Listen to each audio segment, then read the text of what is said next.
All right, on tonight's episode of Python Papi, we're back inside our TensorFlow course, and we're still doing our malaria diagnosis data preparation module. Let's have a look at what we went over tonight. Last night, if you recall, we went over the process of manipulating our data sets using a training ratio, our validation ratio, and our testing ratios.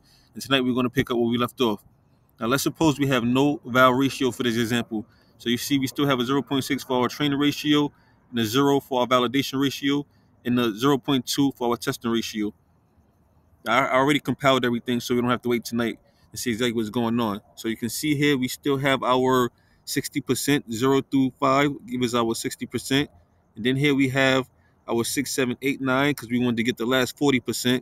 And then you see here we have an empty list. That represents our val ratio. Because we have 0 here, we will return 0 for that part of the data set. So we don't have anything with that. But you notice here now for our test ratio, we have a 6, 7, 8, or 6, 7, 8, 9, which represents our testing ratio. That happens because since our validation ratio is set to 0, the last 40% had to go somewhere, and since it didn't have anywhere else to go, it all went to the testing ratio. Is why now it's all being returned as a 6, 7, 8, 9, as opposed to the 8, 9 it was returned to originally.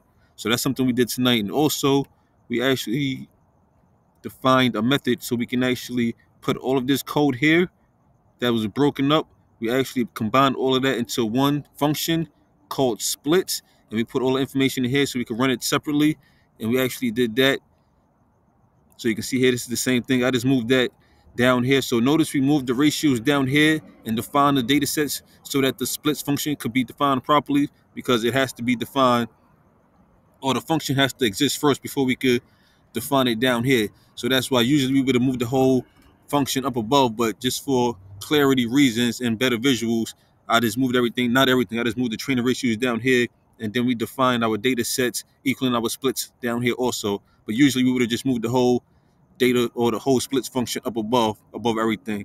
But yeah, with that being said, so you can see here, we still have our training ratio at 0.6, our validation ratio 0, and our test ratio is 0.2. Then we have a train data set, val data set, test data set equals splits, data set, train ratio, val ratio, test ratio. And then we went ahead and printed our test data set, val data set, and test data set. This was the output. We have all three of our data sets returned here, as you can see. That's this here. And then we actually printed out the iterated or the NumPy iteration versions of our data sets. So you can see this is how we did that process. Print list, train data set dot as NumPy iterator.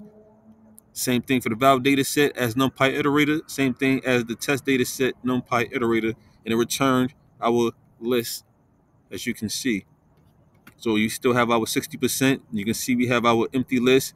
And you can see we still have our 6, 7, 8, 9. And as I explained earlier, the empty list is because we still have our val ratio set to 0, so no elements inside that. And then we have a 6, 7, 8, 9. Even though the test ratio is set to 0.2, it's going to receive all 40% of the remaining elements because we don't have anything going into the val ratio. That's all we went over tonight. Just went over different ways of manipulating our data set and actually enacting things. And we actually did come up with the method here, our defined splits. So we did the night doing that, or we spent the night doing that, and just getting more familiar with how we could manipulate this code and do things with our data set.